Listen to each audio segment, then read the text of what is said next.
Şahbazedin kul, şu aşkın ateşi. Bizim toprağa düşmüş gözyaşımız, alın terimiz var.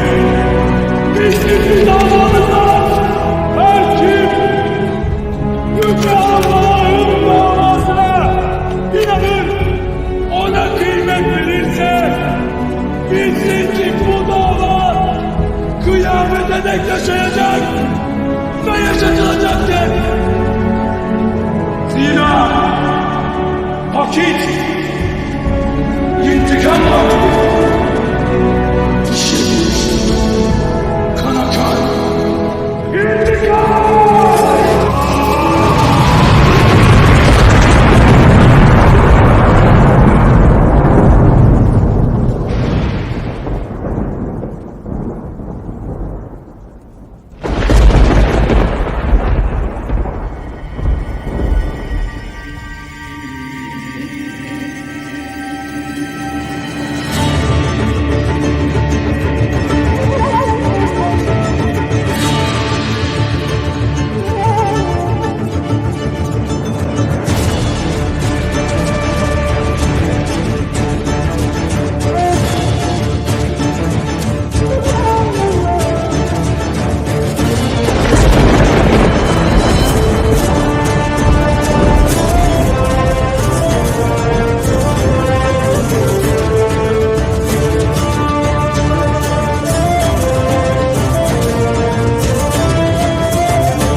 Pusuya düşürdük.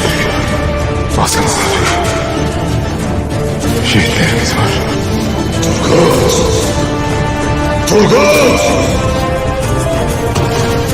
Taltas beni getirecek. O kedere bulunup bana getirilecek. Anladın mı?